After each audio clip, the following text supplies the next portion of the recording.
Bien-aimés dans le Seigneur, je vous salue au nom de Jésus-Christ, l'incomparable grand maître de tous les temps. De toutes les circonstances, Jésus, l'unique Seigneur qui est capable de déceler le livre et ses 7 sceaux. Il n'y a que Jésus. Il n'y a que Jésus, frère. Il est incomparable. Il est au-dessus de toute autorité, toute domination, toute divinité, toute puissance et tout pouvoir. Il est incomparable. Il n'y a que Jésus qui est capable de donner la vie. Mais donc, si tu n'as pas Jésus, qui te donnera la vie? Il est l'unique chemin. Bon, mais toi, tu n'as pas le chemin. Tu vas passer par où? C'est lui qui donne la paix. Bon, toi, tu n'as pas Jésus. Comment est-ce que tu auras la paix? Il est l'unique. L'incomparable grand maître Jésus. L'unique qui est capable d'être adoré. Car la Bible déclare que tout genou fléchit dans les cieux, sur la terre et sous la terre. Donc, tous ceux qui sont dans les cieux, les anges, les archanges, les chérubins, vous citez le reste, se prosternent devant Jésus. Or, se prosterner devant Jésus signifie l'adorer. Gloire à Jésus. Tous ceux qui sont dans les cieux, tout genou fléchit. Mais devant Jésus, il est incomparable, frère. Il est incomparable. Tous les anges du ciel se prosternent devant le Maître parce qu'il est Seigneur. Gloire à Jésus, merci mes bien-aimés.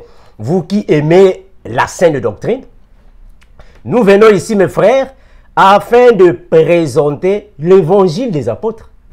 La sainte doctrine de Christ et Jésus. Frère, correction aux faux enseignements. Oh non, frère, monde, toi tu aimes seulement corriger les autres. Mais non, frère, c'est pas ça.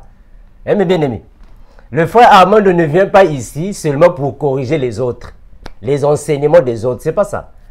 Nous sommes des humains. Étant des humains, nous ne connaissons pas toutes choses. Est-ce que vous voyez ça? Même l'apôtre Paul le confirme dans la parole. Nous connaissons en partie. Donc, quand le frère Armand vient corriger, cela ne signifie pas dire que je suis le meilleur. Non, c'est pas ça. Il y a plusieurs frères, il y a plusieurs sœurs aussi m'appellent, mais corrigent. Parce que je suis un humain. Est-ce que vous voyez ça? Plusieurs sœurs m'appellent, plusieurs frères m'appellent et me corrigent. Et je dis Amen, gloire à Jésus. Parce que nous sommes des humains. Donc, la correction n'est pas une façon de s'enorgueillir, mais non, mais c'est une façon d'éclairer un sujet donné. Donc nous sommes venus pour corriger, pas seulement moi, mais vous aussi à la maison, parce que vous devez aussi avoir vos Bibles. Comme nous disons toujours dans cette émission, que dans les émissions à la lumière des Écritures, il faut avoir un droit de participation. Est-ce que vous voyez ça? Ayez vos droits de participation, c'est-à-dire la Bible. Ayez la Bible avec vous, afin que nous puissions tous examiner selon les Écritures. Est-ce que Jésus est le premier-né? Est-ce que Jésus est l'unique Fils de Dieu? On va examiner, frère. Donc vous aussi, ayez vos Bibles à la maison, afin que nous puissions examiner. Parce que hier, quand j'étais sur Facebook, ah, bien aimé. Hier, j'étais sur Facebook, j'ai donné là-bas un message, j'ai lancé, j'ai écrit un message. On lit la Bible avec l'intelligence, mais on la comprend qu'avec l'aide de l'esprit. La lecture enrichit, mais le langage édifie. Gloire à Dieu. Mais frère, mais tu peux lire la Bible. Comme il y a plusieurs frères et sœurs qui me disent, frère Armando, moi, j'ai déjà lu la Bible de Genèse jusqu'à Apocalypse, mais je ne comprends toujours pas. Ah, mais oui. Eh bien aimé, il y a une sœur qui m'avait appelé dernièrement. La sœur me dit, frère Armando, déjà 2 fois, j'ai lu la Bible de Genèse jusqu'à Apocalypse. De Genèse jusqu'à Apocalypse 2 fois. Frère Armando, je ne comprends toujours pas. Je n'arrive pas alors de concevoir le verset biblique. Je n'arrive toujours pas à comprendre. Je me dis, mais c'est ça, ma soeur. Ce n'est pas la lecture biblique qui va te capaciter de comprendre la parole, frère. C'est pas ça. Ce n'est pas parce que tu lis la Bible et que tu vas comprendre ce qui est là-bas. Hein, frère? Voilà pourquoi nous allons rejoindre la révélation que Dieu a donnée à son apôtre dans 2 Corinthiens chapitre 3, le verset 6, mes bien-aimés. Qu'est-ce que la Bible dit? 2 Corinthiens chapitre 3, le verset 6. La Bible dit quoi? On va le lire ensemble. On va le lire ensemble, frère. 2 Corinthiens 3, 6. Regardez, la Bible est claire. Le fait de lire la Bible ne signifie pas dire que tu comprends la Bible. La compréhension n'est pas par rapport à ce que tu lis, mais c'est l'esprit qui donne la compréhension. C'est différent.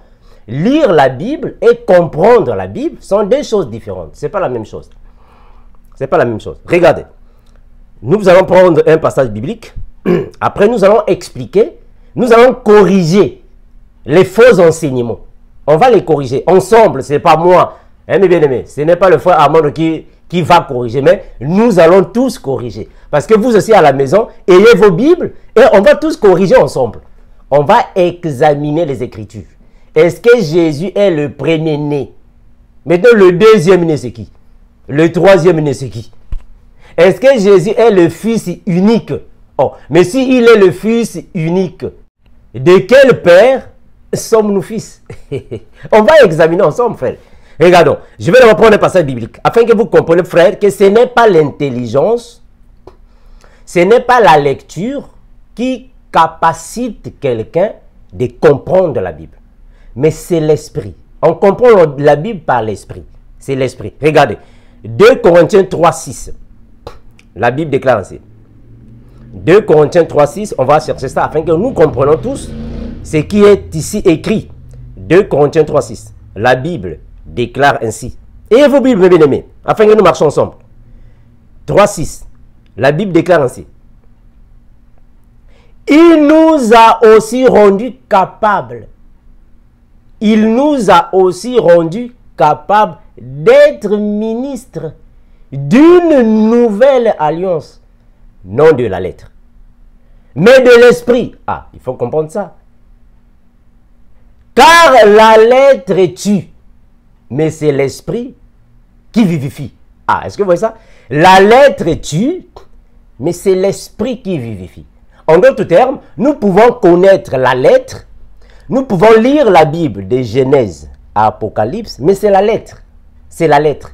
Cette lettre ne va pas te donner la révélation de ce qui est là-bas. C'est l'Esprit de Dieu. Est-ce que vous voyez ça? Alors, frère, nous allons corriger ce qui se passe ici. Père, nous te remercions infiniment, toi qui bénis, garde, protège. Reste avec nous, Père, du début à la fin, Seigneur Jésus, parce que tu es Seigneur. Tu es Dieu. Il n'y a que toi qui bénis, garde, protège. Et ouvre l'esprit de tes enfants afin que nous puissions comprendre ta parole. Ton puissant nom, Père éternel, nous avons ainsi prié Jésus et nous disons Amen. Mais bien aimés, comme le frère Armand a l'habitude de le dire dans presque toutes mes vidéos, ayez aussi vos Bibles afin que nous puissions marcher ensemble. Afin que nous puissions examiner ensemble. Est-ce que Jésus est le Fils unique de Dieu? Est-ce que Jésus est le premier-né selon la parole, ou soit selon la lettre?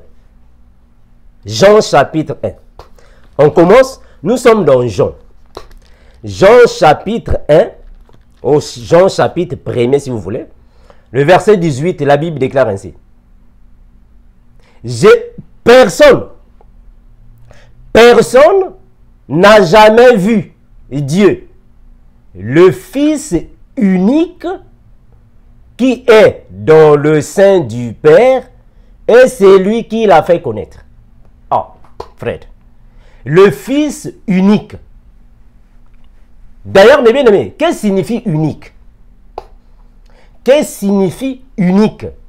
On va comprendre, frère, que ce qui est dans la lettre, ce n'est pas ce qui doit être traduit selon la pensée de Dieu. Voilà pourquoi j'ai toujours l'habitude de le dire souvent, que quand nous lisons la Bible, il y a des mots qui sont dans la Bible, qui sont différemment expliqués avec les dictionnaires français.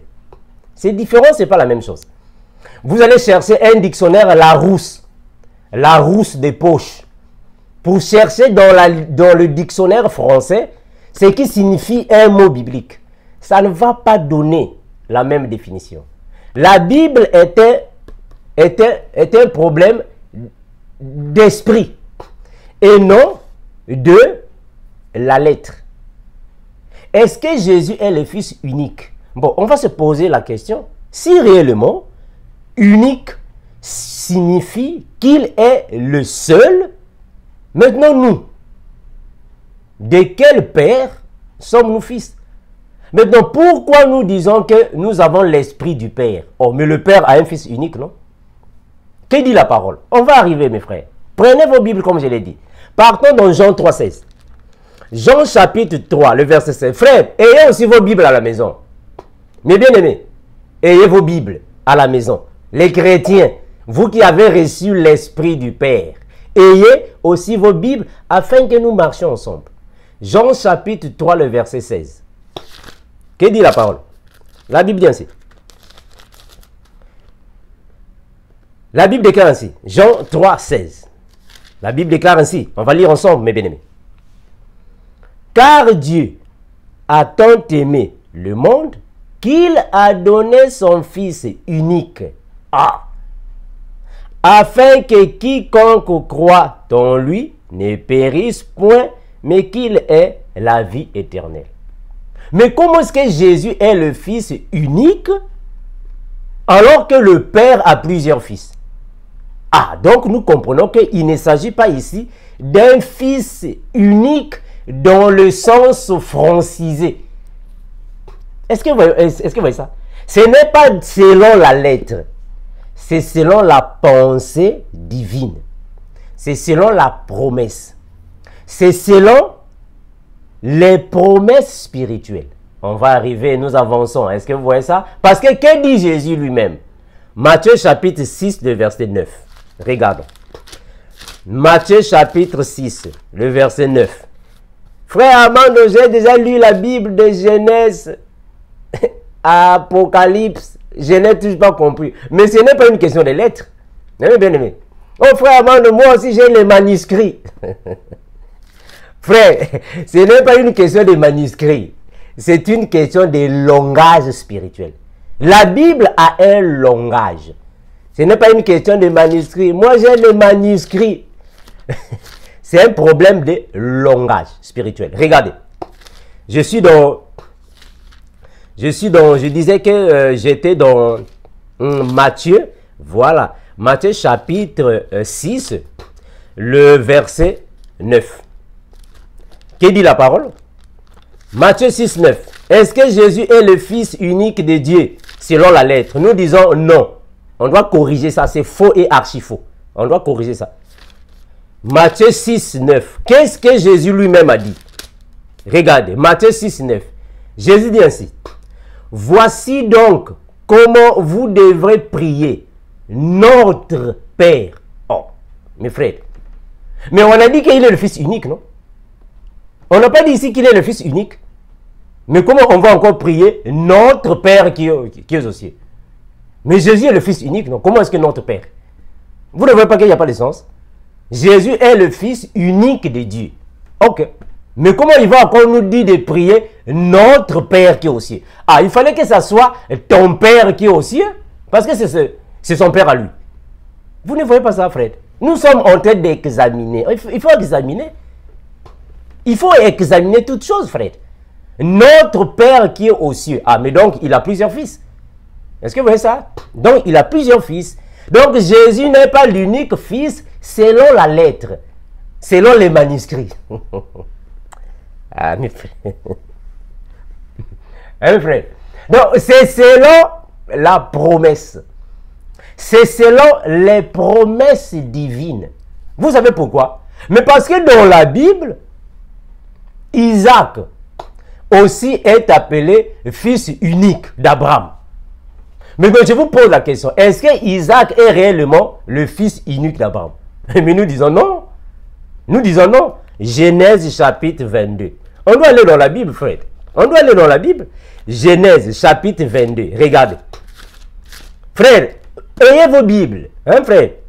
Quand le frère Armando vient ici pour corriger, ne dis pas que frère Armando, toi tu aimes corriger les autres, tu es orgueilleux. Mais non, c'est pas ça. Moi aussi, je suis un humain. Vous pouvez aussi me corriger. Frère, vous savez, nous sommes chrétiens, nous.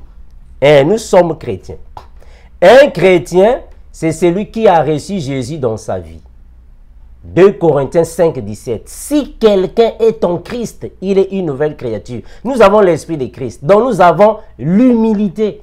Un chrétien est humble. Est-ce que vous voyez ça, frère? Humble. Quand vous voyez que le frère Armando a commis des erreurs dans ses vidéos, frère, appelez-moi. D'ailleurs, plusieurs frères m'appellent et plusieurs sœurs m'appellent. Frère Armando, je n'ai pas aimé ça. Ah, pardonne-moi. Je demande pardon. Je demande pardon parce que je suis un humain. Je peux aussi commettre une erreur. Est-ce que vous voyez ça? Je peux aussi commettre une erreur parce que je suis humain. Et tout humain a des erreurs.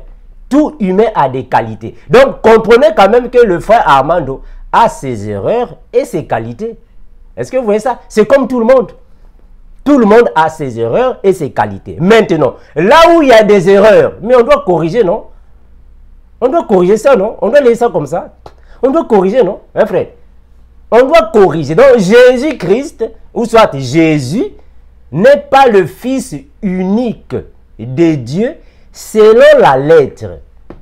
Il n'est pas le premier-né selon la lettre. C'est une expression biblique.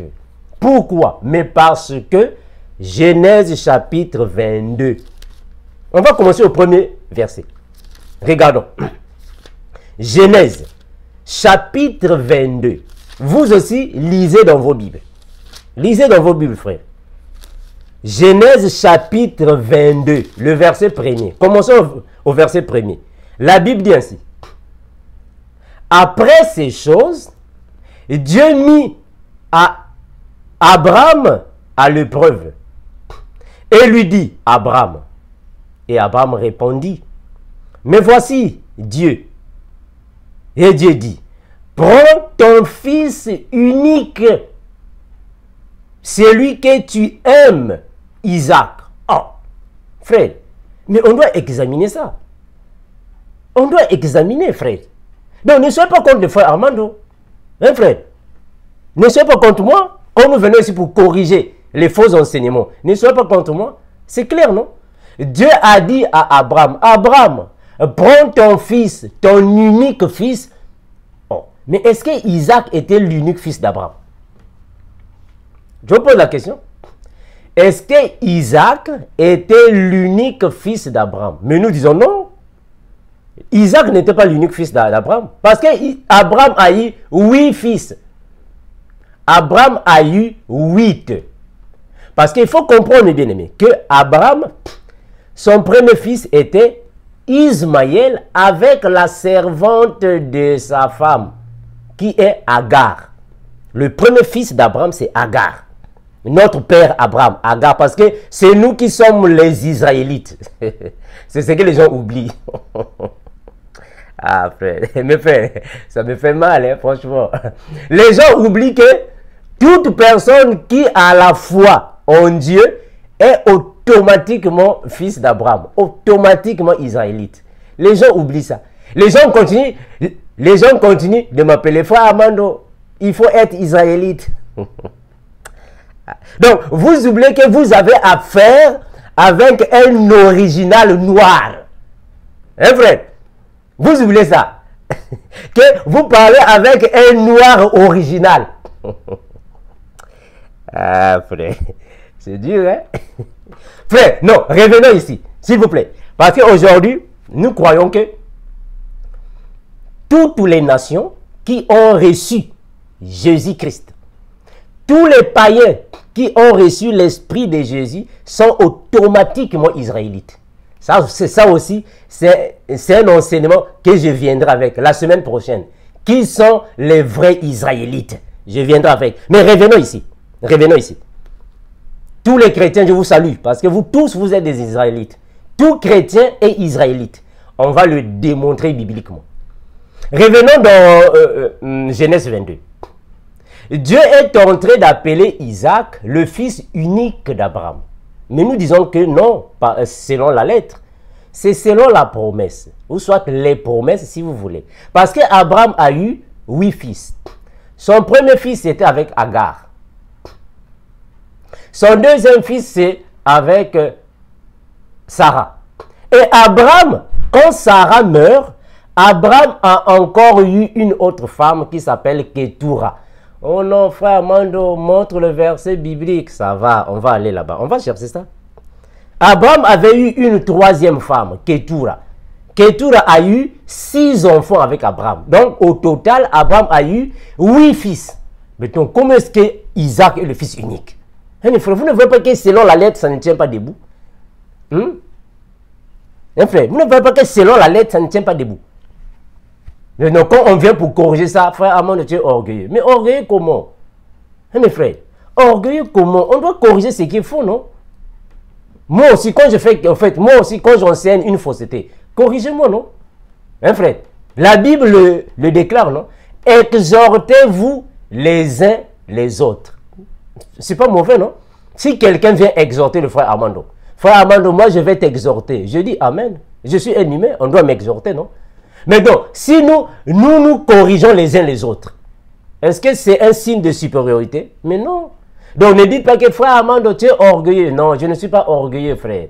Abraham avait encore eu une troisième femme. Je vais chercher ce passage. Donnez-moi juste un peu de temps, mes bien-aimés, afin que ça puisse alors nous aider. Ça va nous aider. Regardons, Abraham avait eu une troisième femme après la mort de notre mère Sarah. C'est très important, mes bien-aimés. Regardons. Voilà. Je suis dans Genèse chapitre 25. Voilà. Genèse chapitre 25. Le premier verset. La Bible déclare ainsi. Abraham prit encore une femme nommée Ketura. Elle lui enfanta Zimran, Jokshan, Médan, Zimran, Jokshan, Médan, Madian, Gisbak et Chouak. Ils sont 6. Est-ce que vous voyez ça? Donc, il a eu 6. On peut les compter hein, si vous voulez. 1, 2, 3, 4, 5, 6. Donc, Abraham a encore eu 6 enfants. Avec les 2 qu'il avait auparavant, ça donne combien? Ça donne 8. Maintenant, comment est-ce que Isaac est le fils unique? Je vous pose la question, le frère. Vraiment, répondez-moi dans les commentaires. Ou soit appelez-moi. Je suis libre, frère. Appelez votre frère Armando. Je suis libre. Moi, je prends les appels à tout le monde. Je n'ai pas de secrétaire. Quand on m'appelle, il faut passer par le secrétaire ou soit la secrétaire, le protocole. Après, il faut tomber par les diacres. Non, non, non. Quand vous m'appelez directement, c'est moi-même qui prends le téléphone. Appelez-moi. Vraiment, je vous confirme que selon la lettre, ça ne tient pas debout. Parce que Isaac ne peut jamais être le fils unique d'Abraham selon la lettre. Ça ne tient pas debout. Donc, puisque selon la lettre, ça ne tient pas debout, et alors l'ancienne alliance, ou soit le Pentateuque, est le modèle juste que Jésus est venu donner la lumière. Donc, tout ce qui est dans la nouvelle alliance, c'est la lumière. Mais l'ombre est dans l'ancienne alliance. Est-ce que vous voyez ça? Donc, l'ancienne alliance n'est que l'ombre de la nouvelle alliance. Mais là-bas, on nous dit que Isaac était le fils unique selon la lettre. Mais nous comprenons que c'est selon la promesse, ou soit les promesses divines. Donc, nous pouvons en déduire que Jésus n'est pas le fils unique de Dieu selon la lettre. C'est selon la promesse. Jésus n'est pas le fils unique. Parce que regardez mes frères, si nous prenons Galates, Galates chapitre 3, le verset 26. Qu'est-ce qu'on dit là-bas? Galates chapitre 3, le verset 26. L'Esprit dit par notre bien-aimé Paul, ainsi, Galates 3, 26. La Bible déclare ainsi. Lisons ensemble, mes bien-aimés. La Bible déclare ainsi. Galates 3, 26. Car vous êtes tous fils de Dieu. Oh. Vous êtes tous fils de Dieu par la foi en Jésus-Christ. En d'autres termes, tous ceux qui ont la foi en Jésus sont fils de Dieu. Mais donc, comment est-ce que Jésus est le Fils unique? Ah, donc, nous comprenons que quand la Bible dit que Jésus est le Fils unique, c'est selon la foi. C'est selon l'esprit. Mais ce n'est pas selon la lettre. Est-ce que vous voyez ça? Donc, l'esprit, lui, il alors emmagasine les promesses qui sont données à Christ. Mais ce n'est pas selon la lettre. Parce que selon la lettre, ça ne tient pas debout. Parce que sinon, la prière ne serait jamais notre Père qui est aux cieux, alors qu'il est le Fils unique. Ça n'a pas de sens. Est-ce que vous voyez ça? Ça n'a pas de sens. Donc, Jésus est le Fils unique selon la révélation. Parce que c'est une expression biblique. Ce n'est pas selon la lettre. Non, frère Amando, c'est selon les manuscrits. Non, c'est selon la révélation. Est-ce que vous voyez ça? Selon la révélation. Parce que Isaac n'est pas le fils unique d'Abraham. Ça n'a pas de sens. Isaac n'est pas le fils unique d'Abraham, mon frère. Ça n'a pas de sens. Vraiment, ça ne va pas tenir debout. Maintenant, prenons Galates, ou soit, je préfère Matthieu 23, 9. Voilà. Matthieu chapitre 23, le verset 9. Qu'est-ce que Jésus lui-même dit? Qu'est-ce qu'il dit, Jésus? Matthieu 23, 9. Donc, c'est un faux enseignement, mon frère. Ce sont des faux enseignements, en fait, pour bien dire. Ce sont les faux enseignements qui disent que Jésus n'est que le Fils unique de Dieu. C'est faux. Faux et archi faux. Parce que moi, j'ai la conviction que moi aussi, je suis un fils de Dieu. Voilà. Et j'ai la conviction que tous les chrétiens sont les fils de Dieu. Attention, les vrais, pas les faux. Parce qu'il y a les vrais et les faux. Tous les vrais chrétiens sont les fils de Dieu. Et je confirme que tous les anges, tous les archanges, tous les chérubins, continuez la liste, sont les fils de Dieu. Maintenant, Jésus est l'unique comment? Hein, frère? Si Jésus est l'unique fils de Dieu, donc nous aussi, nous allons faire de la jalousie. N'est-ce pas ça, frère? On sera jaloux. Mais dans notre Père, c'est qui? Si Jésus est le Fils unique de Dieu, alors nous n'avons pas de Père. C'est ça. On n'a pas de Père. Est-ce qu'il y a un sens? Est-ce qu'il y a un sens que nous n'ayons pas de Père? Mais dans notre Père, c'est qui? Notre Père, c'est qui? Si Jésus est le Fils unique de Dieu, selon la lettre, notre Père, c'est qui? On n'a pas de Père. Hein? C'est faux et archi faux. Matthieu 23, le verset 9. Regardez. Et n'appelez personne sur la terre votre Père, car un seul est votre Père, celui qui est dans les cieux. Oh, mais toi, tu es le Fils unique. Comment est-ce que nous avons encore un seul Père qui est dans les cieux? Hein, frère? Est-ce que vous voyez ça? Est-ce qu'il y a un sens? N'appelez personne sur la terre votre Père. Attention, c'est dans le sens spirituel. Est-ce que vous voyez ça? Voilà pourquoi on a dit, mes frères, ici dans la Bible, frère, c'est l'Esprit qui doit ici alors révéler les choses. Hein, mes frères, c'est l'Esprit. Quand la Bible dit, n'appelez personne Père sur la terre, ce n'est pas le papa physique ou soit biologique, non. Le papa biologique continue d'être ton père biologique. Ici, c'est dans la foi, dans l'esprit. C'est-à-dire qu'un père spirituel n'existe pas ici sur la terre. Le père spirituel n'existe pas. Mais le Père céleste qui existe. Donc, Jésus est le Fils unique selon les choses de l'esprit. Ce n'est pas selon la lettre. Est-ce que vous voyez ça? Ce n'est pas selon la lettre, c'est selon l'esprit. Vous avez tous un seul Père. Oh, mais donc, il n'est pas le Fils unique? Est-ce que vous voyez ça? Il n'est pas le Fils unique parce que le Fils unique signifie qu'il est seul, il est l'unique, il n'y a que lui que ce papa a. Mais le papa n'a pas seulement Jésus. Est-ce que vous voyez ça? Mais donc, qu'est-ce que Jésus dit encore? On va encore prendre un autre passage. Matthieu 12, 46. Regardez.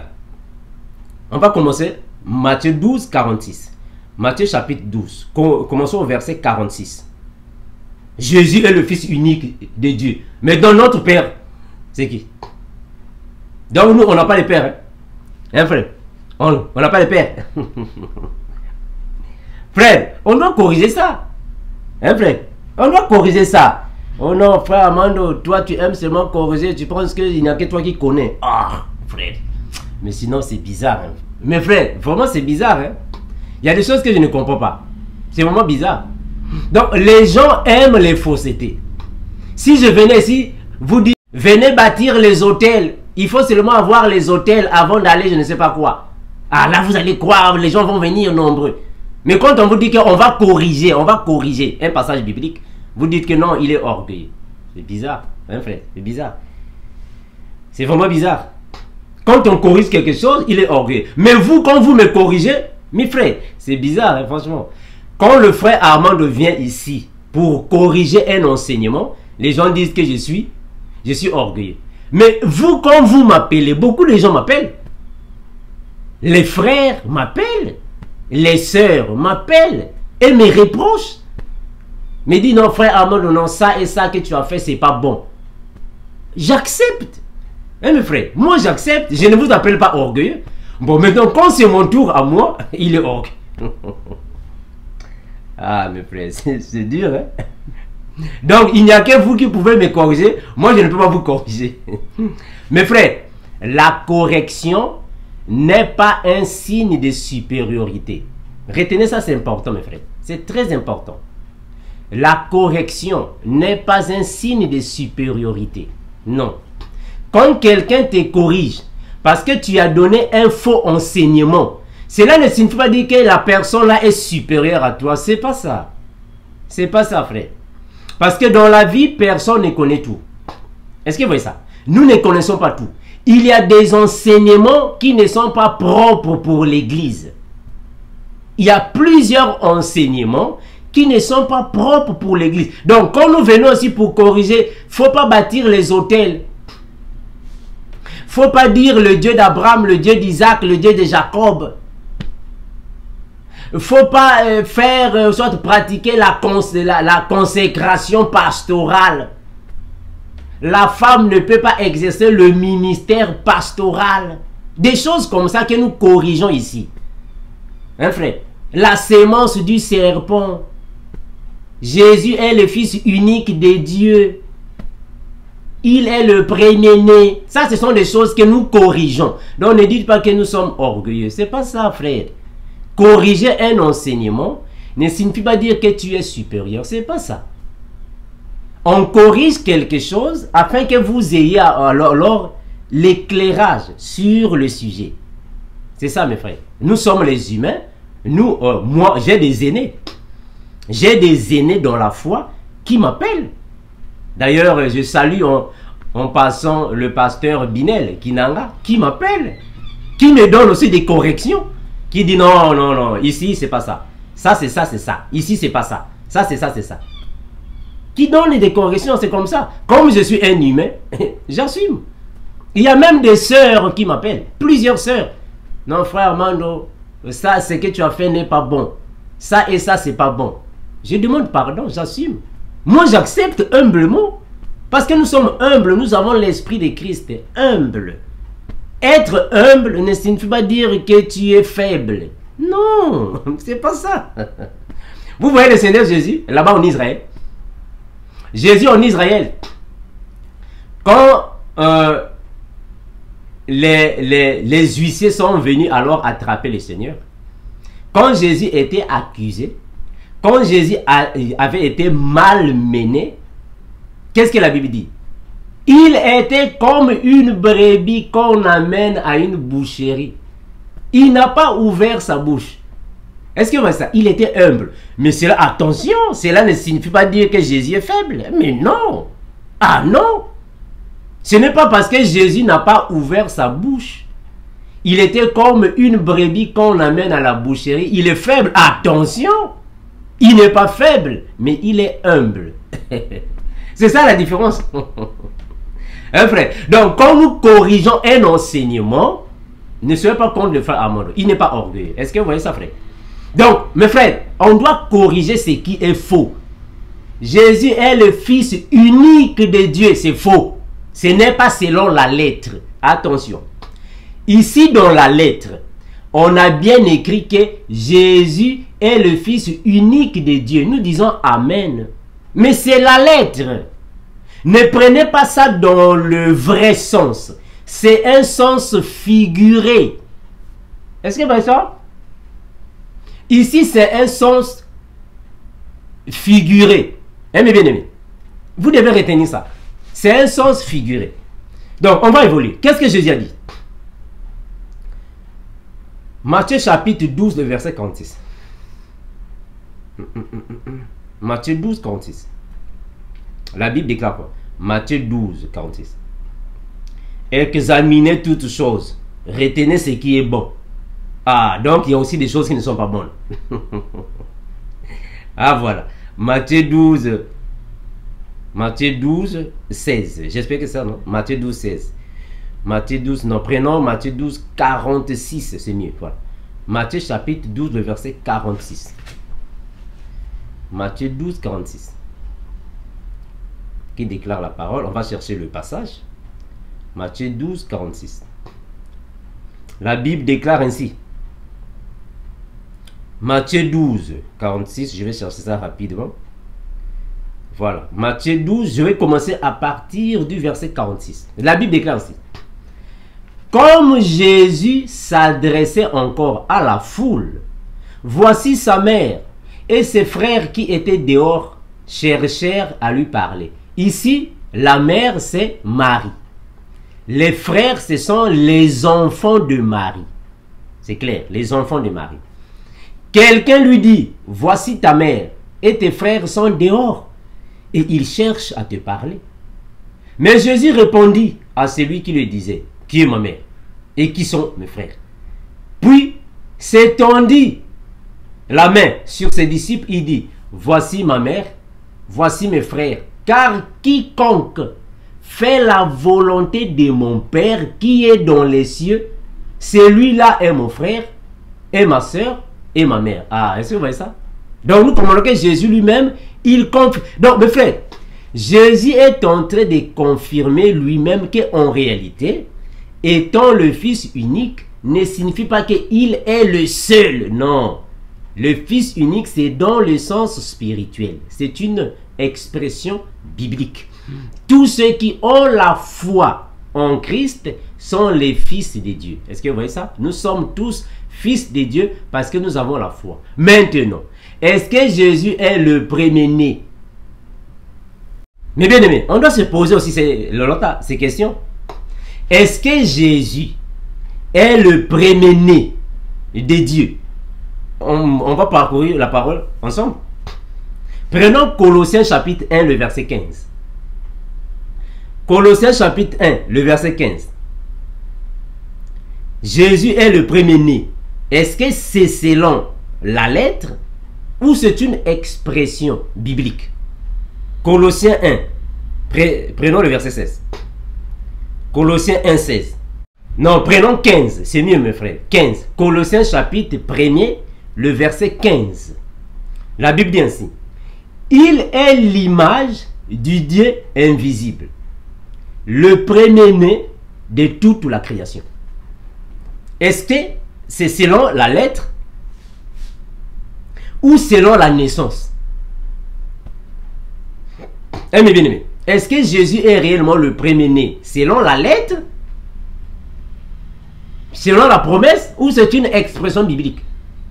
Prenons Exode, afin que nous puissions comparer. Parce que nous sommes ici en train de comparer, d'examiner. On doit examiner, non frère? On est en train d'examiner. Est-ce que Jésus est le premier-né, comme disent plusieurs personnes? Comme beaucoup de gens pensent, ou soit enseignent.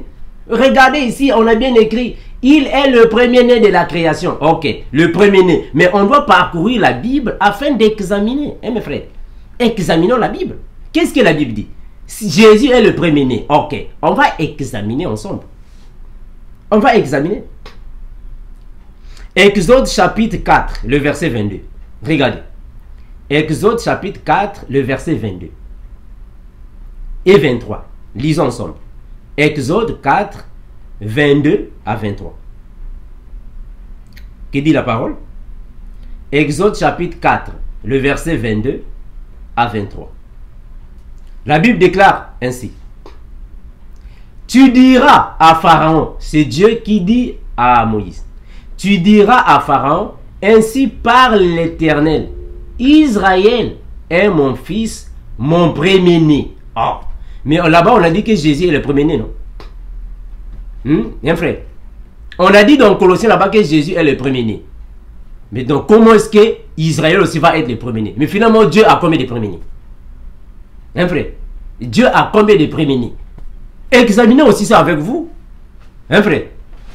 Est-ce que Dieu peut avoir deux premiers-nés? Il n'y a pas de sens. Hein, mes frères? Comment est-ce que dans une famille, il y a deux premiers-nés d'un seul père ou d'une seule mère? Il n'y a pas de sens.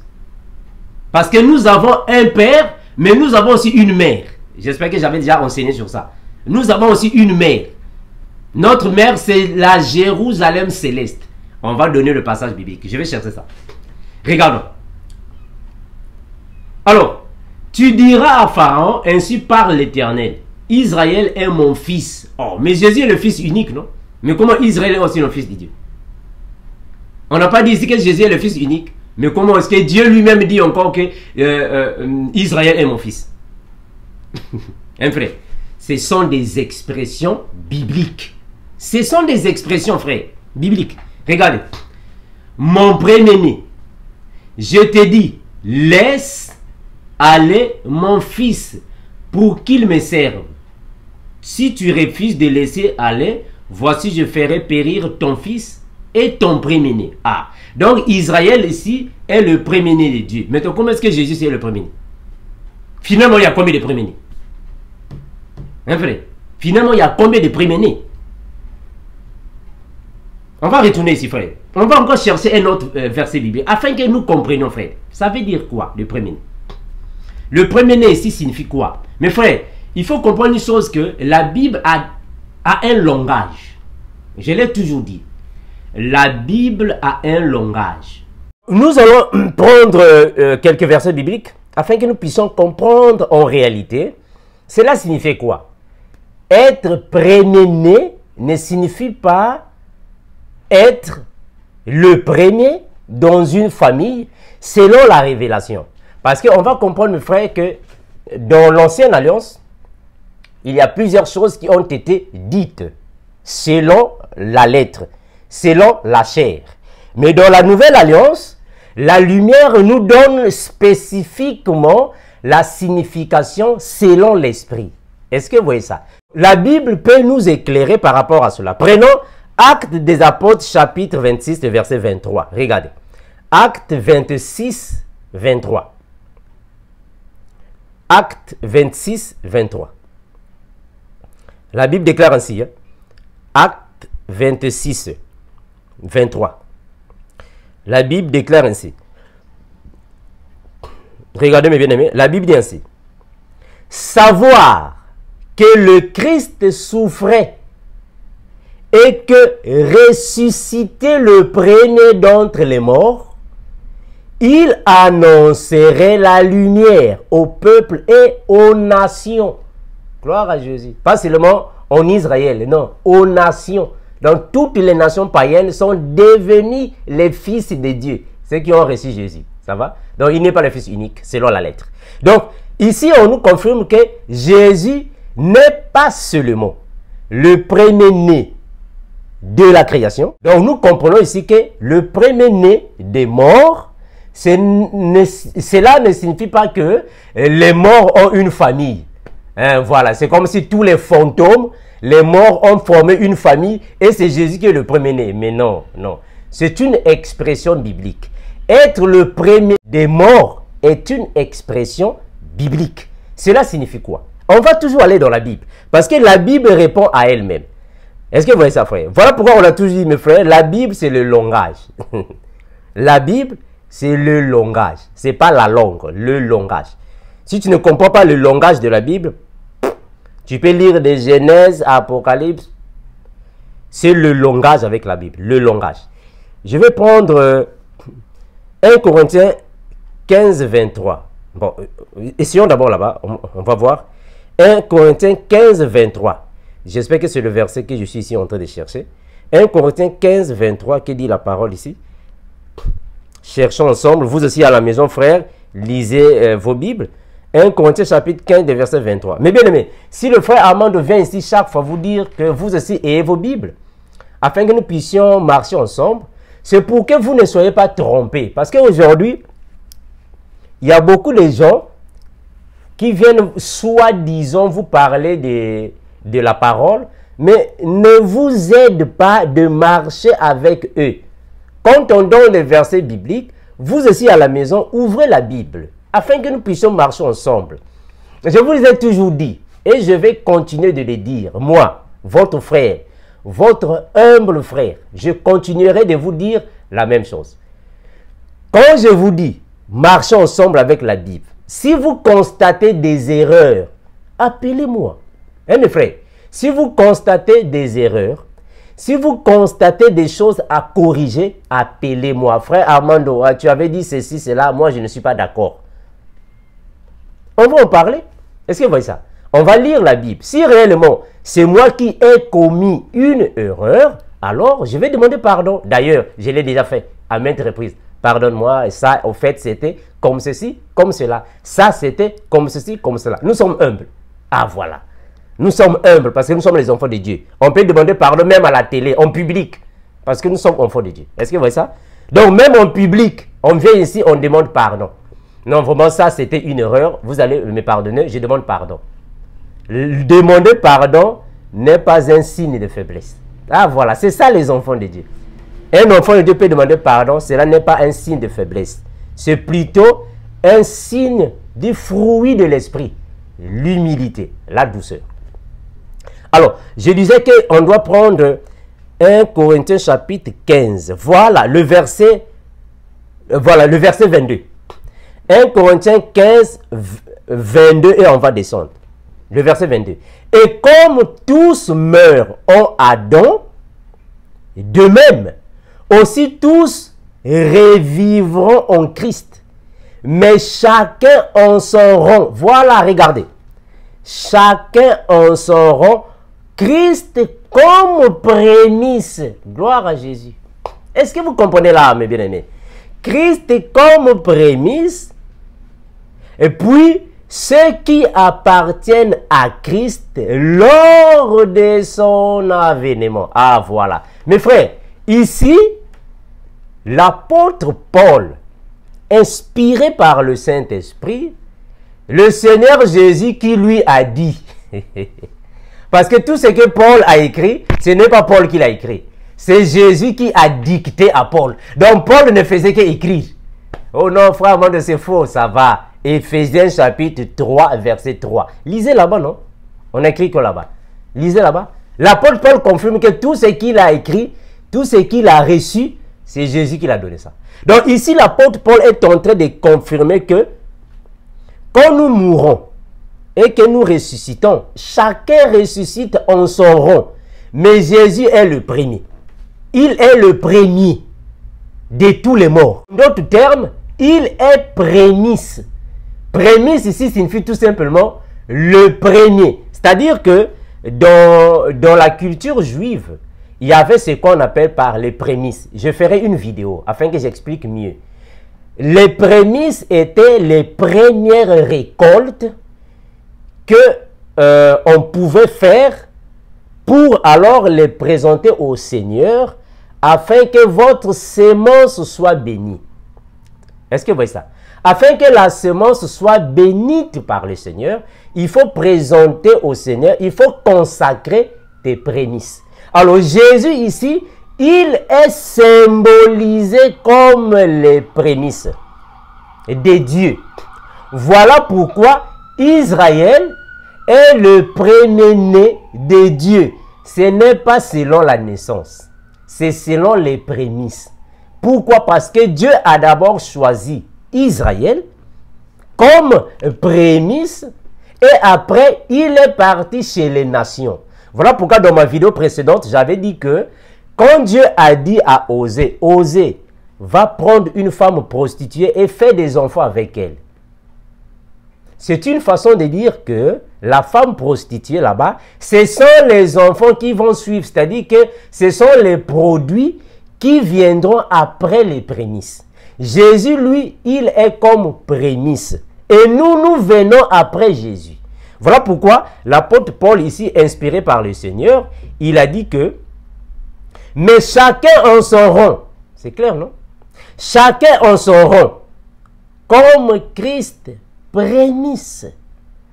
Et puis, ceux qui appartiennent à Christ. Donc, c'est d'abord le Christ. Voilà pourquoi il est le premier-né des morts. Ce n'est pas dans le sens littéral. Est-ce que vous voyez ça? C'est un terme biblique. C'est-à-dire qu'il est le premier à ressusciter. C'est facile.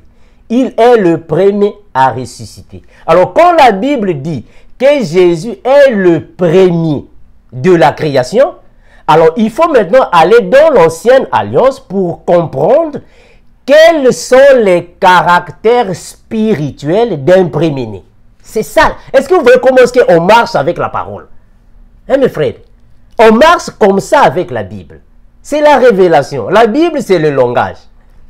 Ah, mes bien-aimés. Ah, mes frères. Votre frère Armand n'est pas orgueilleux, mes frères. Vraiment. Vraiment. Je l'ai toujours dit, hein, mes frères. Et je vais continuer de vous le dire. Si nous venons ici pour faire des vidéos, ce n'est pas parce que nous sommes des orgueilleux. D'ailleurs, je demande pardon à tous mes frères et toutes mes sœurs. Je vous demande pardon. Si vous me prenez peut-être pour un orgueilleux. Mais vraiment, ce n'est pas de l'orgueil. Franchement, mes frères, ce n'est pas de l'orgueil. Nous venons juste ici pour corriger ce qui est faux. Dans le but que vous ayez des yeux ouverts. Est-ce que vous voyez? Ce n'est pas dans le but de se montrer. Non, ce n'est pas ça. Que vous ayez les yeux ouverts. Est-ce que vous voyez ça? Donc, ici dans la Bible, mes frères, quand la parole de Dieu dit que Jésus est le premier-né de la création, il faut d'abord comprendre dans l'ancienne alliance qui était le premier-né et quels étaient les critères, les caractéristiques ou soit les capacités spirituelles d'un premier-né. Est-ce que vous voyez ça? Nous sommes dans Genèse chapitre 49. Genèse chapitre 49. Regardons Genèse chapitre 49. Le verset 3. Ou soit commençons au verset 1er afin que vous compreniez qu'est-ce qui s'est passé ici. Regardez. Jacob, le verset 1er. Genèse 49, le verset 1er. Jacob appela ses fils. Il faut d'abord comprendre une chose que Jacob, qui est notre père, qui est devenu Israël, était un prophète. Donc quand il est ici en train de donner les bénédictions à ses enfants, il est en train de prophétiser. Gloire à Jésus. J'aime ça. Ah, mes bien-aimés. Il est en train de prophétiser. Vous voyez ça? Donc, ici, le prophète Jacob est en train de prophétiser sur ses enfants. Il dit ainsi. Jacob appela ses fils et dit, assemblez-vous et je vous annoncerai. Je vous annoncerai ce qui vous arrivera dans la suite des temps. Donc, il est en train de prophétiser. Est-ce que vous voyez ça? Jacob, notre père, est en train de prophétiser. Rassemblez-vous et écoutez, fils de Jacob, écoutez Jacob, votre père. Le verset 3. Ruben, toi, mon premier-né. Mais il continue de parler. Mon premier-né, ma force et les prémices de ma vigueur. Mais c'est un prophète. Est-ce que vous voyez ça? Jacob, c'est un prophète. Il est en train de prophétiser. Alors, quand il dit que Ruben, mon premier-né, ma force et les prémices de ma vigueur, tu es supérieur en dignité. Et tu es aussi supérieur en puissance. Mais il prophétise. Est-ce que vous voyez ça, mes bien-aimés? Il est en train de prophétiser. Alors, à partir d'ici, puisque l'ancienne alliance n'est que l'ombre de la nouvelle alliance, n'est que l'ombre de Jésus. Ici, il est en train de prophétiser ce qui viendra, ou ce qui est son premier-né, qui est alors Ruben. Mes frères, retenons une chose que dans la Bible, on a écrit, j'avais déjà donné le passage de lui, que tous les prophètes avaient l'esprit de Christ. Tous les prophètes. Tous les vrais prophètes qui sont passés avaient l'esprit de Christ. Donc Jacob lui aussi, il prophétise avec l'esprit de Christ. Donc c'est Christ qui est en train de parler dans Jacob. Ah, mes bien-aimés. Mes frères, c'est l'esprit de Christ qui parlait dans Jacob. Donc quand Jacob dit que tu es ma force, tu es les prémices de ma vigueur, tu es supérieur en dignité, tu es supérieur en puissance, mais il est en train de révéler Christ. Est-ce que vous voyez ça? Il est en train de révéler Christ parce que c'est Jésus qui est la force, les lions. Les lions, c'est la force. Est-ce que vous voyez ça? C'est Jésus qui est les prémices. Je vous ai lu ici dans l'ordre là, dans les rangs. Dans les rangs, c'est Christ qui est comme prémisse. Est-ce que vous voyez? C'est Jésus. Qu'est-ce qu'il dit? Tu es supérieur en dignité, supérieur en puissance. Mais c'est ce que nous disons ici, c'est ce que l'apôtre Paul a dit, non? Il est au-dessus de toute autorité, toute puissance, toute domination, mais c'est Jésus. Donc quand il dit qu'il est supérieur en dignité, supérieur en puissance, il prophétise, c'est Jésus. Est-ce que vous voyez ça? Donc quand la Bible dit que Jésus est le premier-né de la création, ce n'est pas la lettre. C'est une expression biblique qui démontre, qui caractérise les attributs de Jésus comme étant le premier-né d'Israël. Mais cette fois-ci, c'est Israël spirituel. C'est Israël céleste. Parce qu'il faut comprendre que la Jérusalem a encore commencé là-bas. La première Jérusalem a commencé au ciel.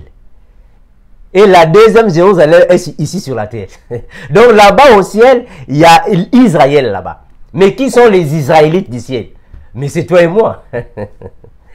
Ah, mes bien-aimés. Je ferai cette vidéo après. Nous sommes les Israélites du ciel. Parce que là-bas aussi, il y a Israël. Là-bas aussi, il y a la Jérusalem céleste. S'il y a des doutes, partez lire Apocalypse chapitre 12. Vous allez comprendre le premier verset. Vous allez comprendre ça que c'est Israël céleste. Les 12 étoiles d'Israël. Je vais en parler dans une vidéo. Voilà, mais bien aimés, on va revenir. J'espère qu'on a compris. S'il y a des doutes, vraiment, on est là, appelez-nous. Afin que nous puissions revenir. Si nous sommes dans l'erreur, on viendra demander pardon. Voilà. On est simple, on est humble. C'est ce que la parole de Dieu nous recommande. Voilà. Mes frères, j'espère que je m'arrête par ici. J'espère que le frère Armando a été clair que être le premier-né de la création, être le fils unique, ne sont que des termes bibliques qui ne doivent pas être considérés à la lettre, mais plutôt selon l'esprit. Ce sont des révélations. Est-ce que vous voyez ça? Ce sont des révélations. Parce que ça va nous compliquer quand nous allons prendre l'autre là. Quand nous allons prendre, écoutez, quand nous allons prendre aussi Colossiens. D'abord, lisons Colossiens afin que nous puissions nous séparer. Colossiens 1,15, hein, que j'étais. Regardez, on va un peu décortiquer ça. Regardez. Colossiens 1,15. Colossiens 1,15. Colossiens 1,15. Et je vais descendre. Colossiens 1,15. Je vais descendre. Regardons mes frères. Il est l'image du Dieu invisible. Je ferai aussi une vidéo. Je vais expliquer être l'image de Dieu signifie quoi. Mes frères, ce sont des termes bibliques. Vous savez, quand Jésus... Bon, ça, ce n'est pas la vidéo d'aujourd'hui. J'aimerais normalement parler ça dans une vidéo, afin que vous compreniez. Mais je vais seulement vous flasher. Quand Jésus-Christ était arrêté, on l'avait traîné pour qu'il soit alors jugé. Et Pierre suivait Jésus derrière. Mais la Bible nous confirme qu'il y avait des gens dans la cour. Quand ils ont vu Pierre, ils ont dit, oh, mais celui-là aussi était parmi ces gens-là. Toi aussi, tu étais parmi. Toi aussi, tu es là. Toi aussi. Est-ce que vous voyez cette écriture-là? Maintenant, comment est-ce qu'ils ont su que Pierre était avec Jésus? Ah, mes frères. Comment est-ce qu'ils ont su que Pierre était avec Jésus? Ils ont dit non, toi aussi, tu étais avec ce Jésus, tu étais avec lui. Comment est-ce qu'ils ont su? Est-ce que Pierre les a dit que moi aussi, j'étais avec Jésus, je suis son disciple? Non. Mais comment est-ce qu'ils ont su? L'image de Pierre. Ah, mes frères. Mais parce qu'ils ont vu l'image de Pierre, gloire à Jésus, la révélation. Mes frères, la Bible, c'est le langage. On a toujours dit ça, non? La Bible, c'est le langage. Hein, frère? Ce ne sont pas les manuscrits. Ah, frère. La Bible, c'est le langage. Ils ont dit, Pierre, non, toi aussi, tu étais parmi ces gens-là. Mais parce qu'ils ont vu que Pierre avait l'image de Jésus. Est-ce que c'est ça? Pierre avait l'image de Jésus. C'est la même chose qui s'est passé avec l'apôtre Paul, non? Quand l'apôtre Paul est parti, vous savez, qu'est-ce qu'ils ont dit? Non, ces gens-là sont des chrétiens. Oh, comment est-ce qu'ils ont su que c'était des chrétiens? Mais parce qu'ils avaient l'image de Jésus. Donc, quand la Bible dit que Jésus est l'image de Dieu le Père, cela ne signifie pas que, dire que le visage de Jésus, les mains, les pieds, non. L'image signifie tout simplement le même caractère que Jésus. Est-ce que vous voyez ça? Voilà pourquoi la parole de Dieu dit que si quelqu'un est en Christ, il est une nouvelle créature. Ah, l'apôtre Paul ajoute, il dit que ce n'est plus moi qui vis, mais c'est Christ qui vit en moi. Ah, donc en d'autres termes, je n'ai plus l'image que j'avais auparavant. J'ai maintenant l'image de Christ. Est-ce que vous voyez ça? Donc nous avons l'image de Christ. Je vais expliquer ça dans une vidéo. Je reviens ici. Regardez. Il est l'image du Dieu invisible, le premier-né de toute la création. Car en lui ont été créées toutes les choses qui sont dans les cieux, sur la terre, les visibles, les invisibles, les trônes, les divinités, les autorités. Ah, Jésus. Mes frères, mes bien-aimés, vraiment vous allez me pardonner, avec Jésus, ou c'est la vie, ou c'est la mort. Je vous assure. Vraiment, avec Jésus-Christ, ou vous allez nous tuer, ou vous allez nous insulter. Deux choses. Personne ne peut nous écarter de l'amour de Jésus, frère. Je vous assure. Avec Jésus, ou ce sont les insultes, ou c'est la mort. Ah, il est incomparable, frère. Il est incomparable. Car en lui ont été créées toutes les choses qui sont dans les cieux et sur la terre. Les visibles, les invisibles, les trônes, les dignités, domination, autorité. Mes frères, voilà pourquoi je vous ai dit que là-bas, quand le prophète Jacob a prophétisé que tu es supérieur en dignité, mais c'est ce qui est ici, non? C'est ce qui est ici. Toutes les dignités ont été créées en Jésus et par Jésus. Lui, il est supérieur. Mais c'est à partir d'ici, non? Est-ce que vous voyez ça? Il est le premier-né parce qu'il est supérieur en puissance, en dignité. Ici, on continue même en domination, autorité. C'est Jésus. Maintenant, regardez le verset 16, je continue. Tout a été créé, non, pardon, tout a été créé par lui et pour lui. Oh. Mais si tout a été créé par lui, comment il est encore le premier-né? Vous ne voyez pas qu'il n'y a pas de sens? Si toute chose a été créée par lui, mais il est encore le premier-né comment? C'est comme si je disais que je suis papa, je suis fils. Est-ce que vous voyez ça? Si toute chose avait été créée par lui et pour lui, mais il est encore le premier-né comment? Regardez le verset 17. Il est avant toute chose. Est-ce que vous voyez ici? Il est avant toute chose. En d'autres termes, il est prémisse. Est-ce que vous voyez ça? Il est avant toute chose signifie tout simplement il est prémisse. Donc c'est Jésus qui symbolise les prémices. Donc les prémices sont symbolisées premièrement par Jésus. C'est d'abord Jésus, après nous, nous venons après lui. Parce qu'il est avant toute chose. Voilà pourquoi il est le premier-né. Est-ce que vous voyez ça? Il est le premier-né. Regarde, je continue. Je prends le verset, voilà. Et toute chose subsiste en lui. Il est la tête de l'Église. Parce qu'il est le premier. Il est le premier. Il est la tête de l'Église. Alors, je continue. Il est le commencement. Le commencement ici, je vais aussi faire une vue. Mais frère, il y a beaucoup de corrections à porter. Hein? Franchement. Ça m'avait fait mal dernièrement. J'avais regardé dans une vidéo, je ne me souviens plus c'était qui. Il disait que si Jésus est Dieu, comment est-ce qu'il est le commencement? Dieu n'a pas de commencement parce que Dieu est éternel. Mais c'est le commencement de quoi? C'est ça la question à se poser. C'est le commencement de quoi? Bien aimé, on doit se poser ces questions. On doit faire des vidéos afin que ça soit encore clair.